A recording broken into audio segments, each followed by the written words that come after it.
Now at 6, this is Fox 61, Connecticut's news station.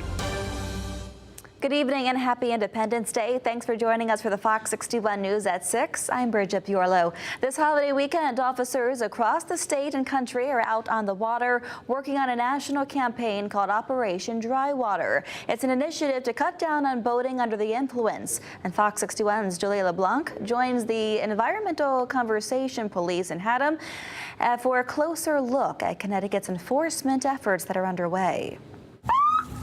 ENCON Conservation Officer Tyler Johnson coasting along the Connecticut River in Haddam. Just going to do a quick vessel safety check if that's all right.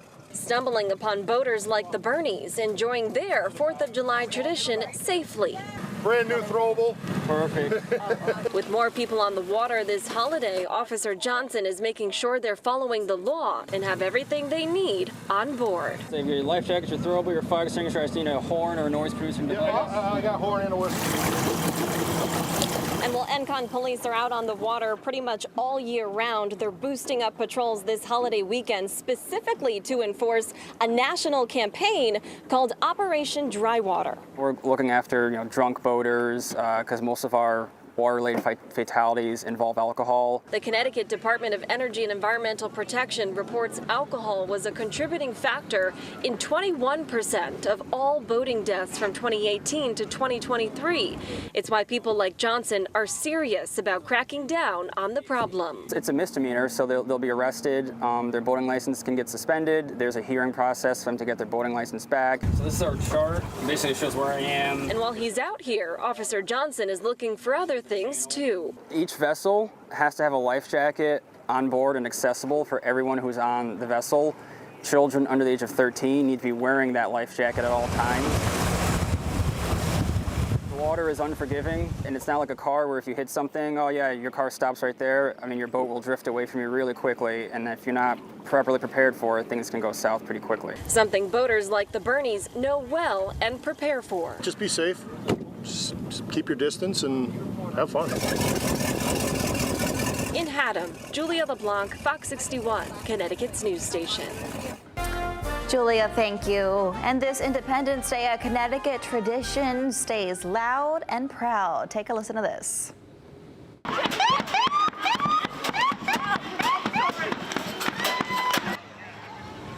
Willimantic held its 39th annual Boombox Parade today. The parade began in 1986 after no marching band could be found for the town's Memorial Day parade. 5 weeks later, the concept was born when WILIM radio played marching band music on the air while thousands of people marched loudly, playing their boomboxes along the way. Pretty cool. And celebrating Freedom Day, Hartford had a free community picnic today. Hands on Hartford had gourmet favorites outside their Pay What You Can restaurant, Gather 55, along with picnic staples like hamburgers and hot dogs at all no cost. It's just great to see that there's so many community members and volunteers that are here to help the unfortunate here.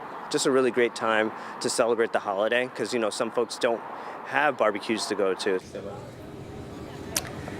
And that's available every day right here in Hartford. They have the Pay What You Can restaurant, Gather 55, which rotates award-winning Connecticut chefs. That's open every day except for Sundays. The building hosts a number of community resources from groceries to help with housing as well. Fireworks are a main staple of the 4th of July, and there are several set off to go this holiday weekend. Some of the big ones tonight include at Duncan Park after the Hartford Yard Goats game, at Quasi Amusement Park, and at Lake Compounds. Of course, there's even more fireworks scheduled throughout the weekend. Just head to our website for a full list of all the showings, fox61.com, and you can also download our free Fox 61 News app. Well, if you got outside today, you might wonder what state you're living in, because it feels a lot like swampy Florida with all the humidity, the clouds as well. What's going on, Sam Sampier? Are we going to rain tonight? That's right, Bridget. Actually, we've just had some rain go on by during midday and this afternoon. And happy 4th of July, everyone. Hope everyone is having a safe day and a long holiday weekend for that matter. Just be prepared for scattered on and off showers and storms. I pivoted over to Pennsylvania to show you this is where the action's been going on. Here's another severe or no, that's just thunderstorm lightning strike there. There was a severe thunderstorm cell going down through Scranton last hour, and a couple of lightning strikes up in Binghamton and a couple of showers it's going to be in this area that I'll be watching this evening, but right now it does not look to be a big problem. If any cells do develop, just be prepared. You know, you're going to be out this evening with the fireworks. I think most towns will stay dry, but there's always a slight chance for a shower or a storm, especially western Connecticut, but a lot of that is breaking apart.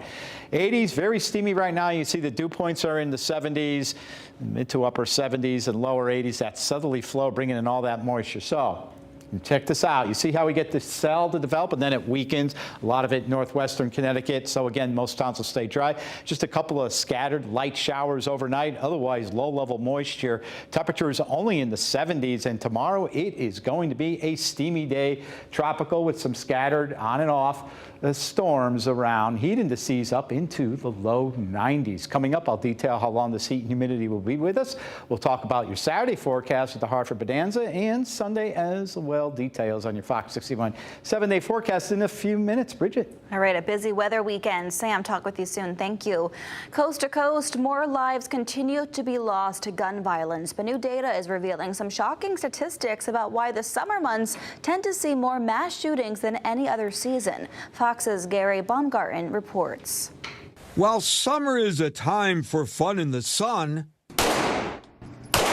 data from the Gun Violence Archive reveals this season is rife with shootings, citing how the months of June, July, and August have had the highest total number of mass shootings over the past decade. It's an epidemic out here with this crime.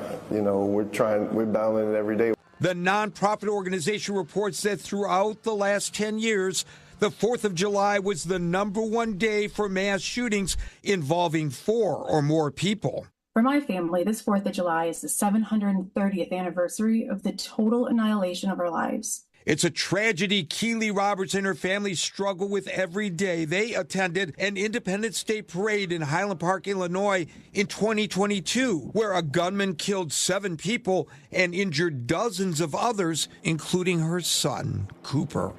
Do you know how nervous Cooper is every day? Can you imagine the emotions he continues to feel as an 8-year-old who was shot and almost killed and left paralyzed?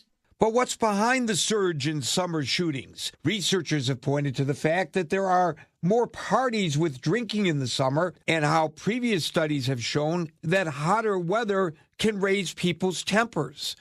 This comes as reactions continue pouring in from the Surgeon General's comments late last month when he declared gun violence a public health crisis. We're losing lives, so I think it's much needed. Gary Baumgarten, Fox News.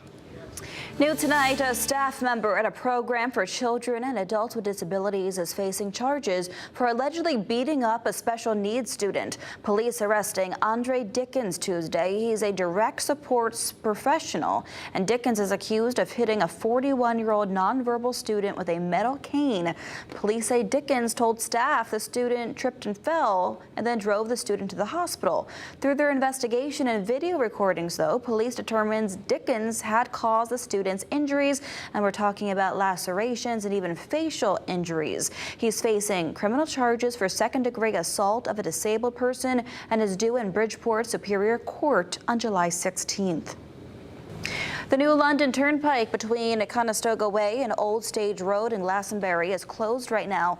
This as crews respond to a serious accident. Police are asking drivers to avoid the area for the time being. It's unclear if anyone was injured. But we are following the case. We put calls into police and we'll bring you more information as soon as it comes into our newsroom.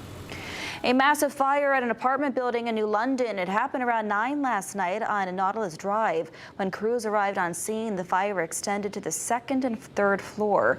The Norwich Fire Department says they were able to save a majority of this building.